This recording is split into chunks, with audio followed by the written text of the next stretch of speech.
is a quick recap of the possibly relevant events leading into Alan Wake 2. So Alan Wake is an author. An author falling on hard times, suffering from some extreme writer's block and lack of inspiration, who decides to go on a vacation with his wife to the town of Bright Falls, Washington, to try to give himself a little change of pace, a little fresh air, revitalize himself, and reignite his passion for writing. They travel there and are staying at a cabin on Cauldron Lake. Alan Wake is the author of a very popular series called the Alex Casey novels, Alex Casey being an analog of sorts to Max Payne from the video game series Max Payne, which was co-developed between Remedy Entertainment, the creators of Alan Wake, as well as Rockstar. Remedy does not own the rights to Max Payne, Rockstar does, so they cannot use that, but Alex Casey is highly regarded as a very, very close analog to Max Payne. Just a little way for them to connect their universes, which they love to do. Well, they travel to their cabin on Cauldron Lake. Things almost immediately take a horribly wrong turn. Alan discovers a dark supernatural presence that ends up kidnapping his wife Alice and starts bring me to life, an unwritten manuscript of Alan that was either begun or one he had not written entirely at all, but one he had been thinking about, making the events on the pages come to life in the real world. Alan is now trapped in his own novel. And the only way to stop the darkness is to burn away using light, because the creatures known as the Taken are people or entities of some sort overtaken by this dark presence, and the only way to hurt them is to burn away that darkness with the light.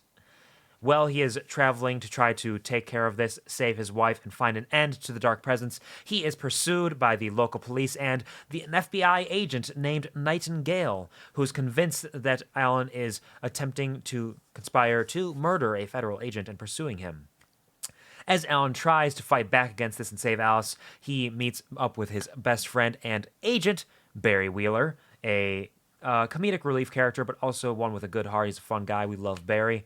And some residents of Bright Falls who help him out along the way as well. And he eventually finds himself trapped in the Lodge, a place owned by Dr. Emil Hartman that is known for rehabbing artists, either ones who are suffering from mental illness, mental health, falling on hard times themselves. It's primarily like it's like a mental institution in some ways, specifically for artists to rehab them.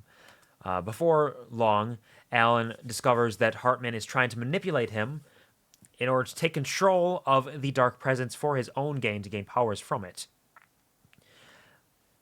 Hartman ends up being destroyed by the dark presence, which ends up taking over the lodge and actually, if I recall correctly, completely erasing the lodge from existence, while Alan escapes from that tragedy with the help of two very old rock and roll stars named Tor and Odin Anderson from the band Old Gods of Asgard, which, as referenced earlier, were played by the real-life band Poets of the Fall. Along the way, he goes to their farm to discover some hints as to what he needs to do next. There's a huge, amazing set-piece sequence where the Old Gods of Asgard pick up their instruments and play a concert on a stage in the middle of a farm as you are swarmed by the Taken. You have to fight them back using all the tools at your disposal, all your weapons and fireworks and pyrotechnics. It's amazing, one of the best sequences of the game. Not really relevant to the recap here, but I needed to talk about it because I love it. He discovers an album by them that sings about the Lady of the Light and finding her, which, as we recall, is potentially related to a lady that travels around Bright Falls, always making sure the lights are active, always having lights with her, a lady named Cynthia Weaver. And we need to go find her and find out what she knows. Along the way, Alan learns about the darkness and how it has affected things in the past, including a previous artist, a poet named Thomas Zane. The darkness, the dark presence, destroying Zane's wife, Barbara Jagger, and using her body as a conduit to influence the world. We see her at various points throughout Alan Wake. And Zane put on a diving suit and dived into the Cauldron Lake to try to save his wife, but was in turn also lost to the dark presence. But thanks to the light on the diving suit, isn't entirely lost in some ways. It's kind of unclear. But Alan ends up writing Zane into his story, letting Zane come in to help him fight off the darkness. Zane and Alan work together to discover that the mistake that Zane made in trying to save his wife and stop the dark presence was that the writings that he tried to put into place were ones that ended with a happy ending, and the dark presence twisted that and would not allow that to happen, so nothing ended up happening at all, in fact. No good ending.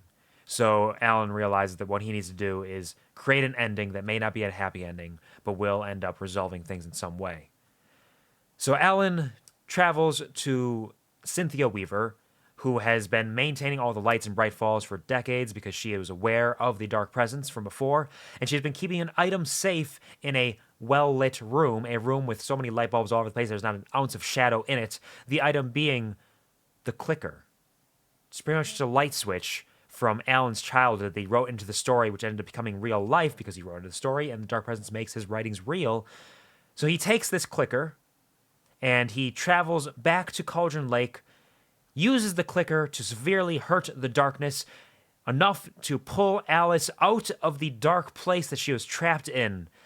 But in doing so, he has to sacrifice his own well-being in order to pull her free. And now his Alan himself is trapped in the dark place. The ending to his story not being a happy ending, but one in which he has sacrificed his own life in order to save his wife, Alice. His wife, Alan's wife, Alice. Their names are so similar. Why would they do that?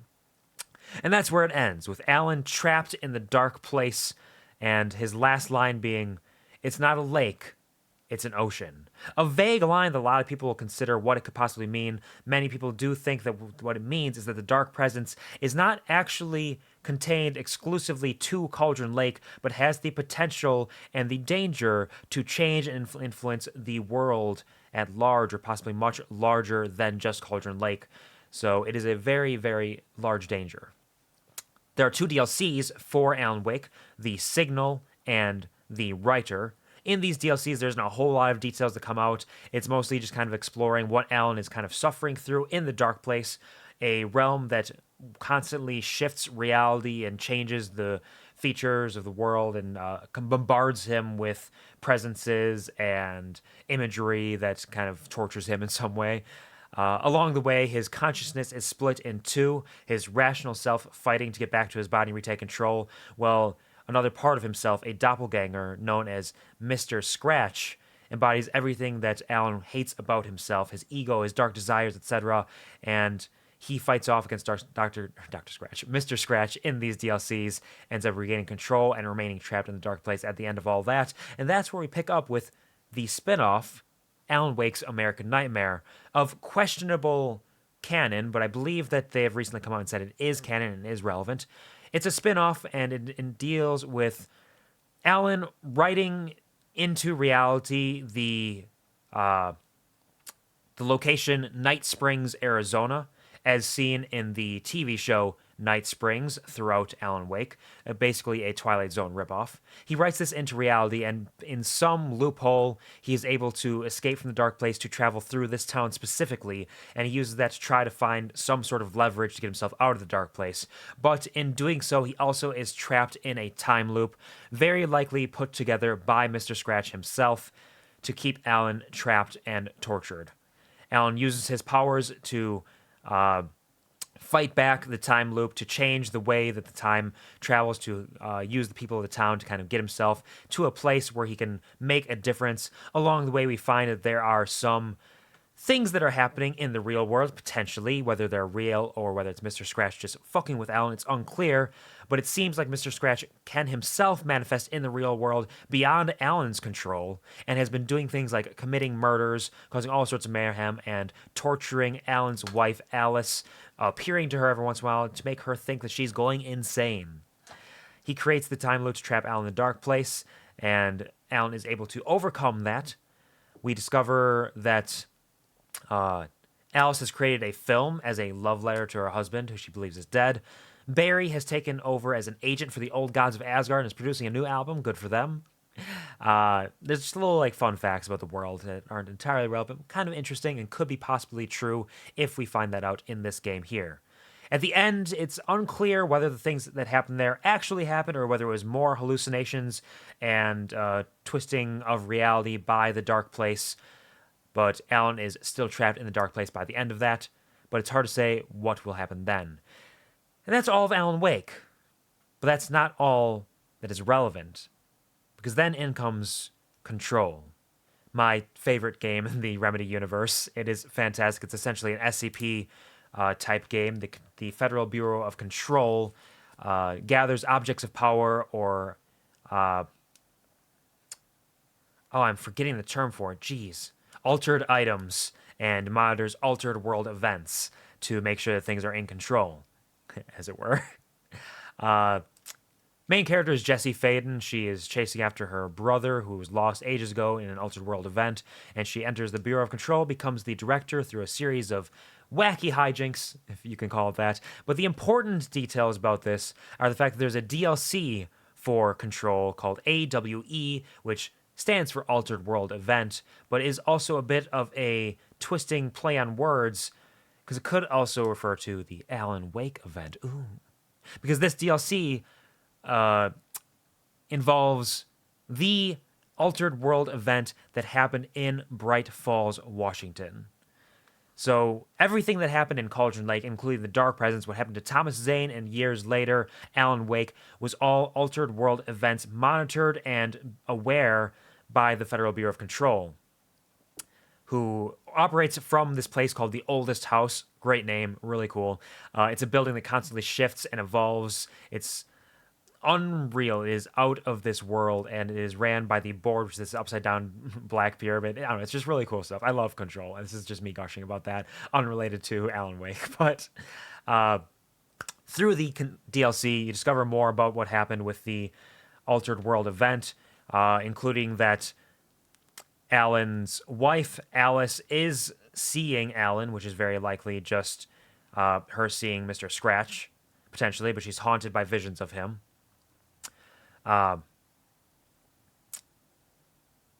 There is a janitor who might be relevant just because he's kind of world relevant, named Ati, who seems like an extra dimensional worldly being himself, that he guides Jesse through the game, but it's unclear whether he's really going to be relevant, but he was a big part of Control, and if Control is at all relevant, it's possible, and I love Ati. He's real cool. Anyways, so the Federal Bureau of Control was very aware of these events in Bright Falls, and they were monitoring them, and in doing so, they also captured Dr. Hartman, who had dived into Cauldron Lake to try to claim the Dark Presence's powers, but was turned into an entity warped by the darkness. And while he was being held in the Oldest House, his power grew and he was able to break free, forcing the FBC to seal off the wing of the building that he was trapped in.